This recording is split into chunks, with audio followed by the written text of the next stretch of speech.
আসসালামু আলাইকুম। আমি এজাজ সোহেল উপজাতি চ্যানেলে আপনাদেরকে স্বাগত জানাচ্ছি। আমরা চ্যানেলের মাধ্যমে বিভিন্ন দেশের ভিসা সংক্রান্ত তথ্য আপনাদের কাছে আমরা দিয়ে আসি। যারা আমাদের চ্যানেলগুলো দেখে থাকেন তারা জানেন যে আমরা নিউজিল্যান্ড এবং অস্ট্রেলিয়া এই দুই দেশ নিয়ে বেশ ভালো কাজ করেছি। প্রথম দিকে আমরা শুধুমাত্র অস্ট্রেলিয়া করতাম, পরে বেশ কিছু ভিসা আমরা নিউজিল্যান্ডের জন্য করেছি। যেহেতু এগুলো হচ্ছে প্রত্যেকটা ভিসাই হচ্ছে যে অস্ট্রেলিয়ান ল ফার্মের মাধ্যমে প্রসেস করা হয় এবং এগুলো হচ্ছে যে সময় লাগে 3 থেকে 6 মাস মতো সময় লাগে। এবং নিউজিল্যান্ডের ভিসাগুলো হলে পরে আপনার যে কাজটি হবে সেটি হচ্ছে যে প্রথমে এন্ট্রি ভিসা হবে, পরে সেটা ওয়ার্ক পারমিটে কনভার্ট হবে। আর অস্ট্রেলিয়ার ভিসা হলে পরে আপনার হচ্ছে যে প্রথম থেকেই আপনি ওয়ার্ক পারমিট ভিসা নিয়ে আপনি যেতে পারবেন।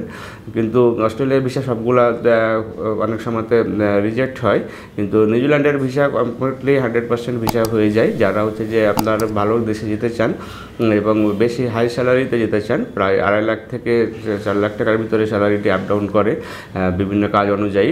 যারা হচ্ছে যে ভালো দেশে গিয়ে ভালো টাকা আর্ন করতে চান তারা হচ্ছে যে আমাদের সাথে যোগাযোগ করতে পারেন। আমাদের সাথে যোগাযোগের জন্য স্কুলে দেখানো নাম্বারগুলোতে ফোন দিতে পারেন অথবা সরাসরি আমাদের অফিস ভিজিট করে ভালোভাবে জেনে নিতে পারেন। ভালো থাকবেন, সুস্থ থাকবেন। আল্লাহ হাফেজ। আসসালামু আলাইকুম।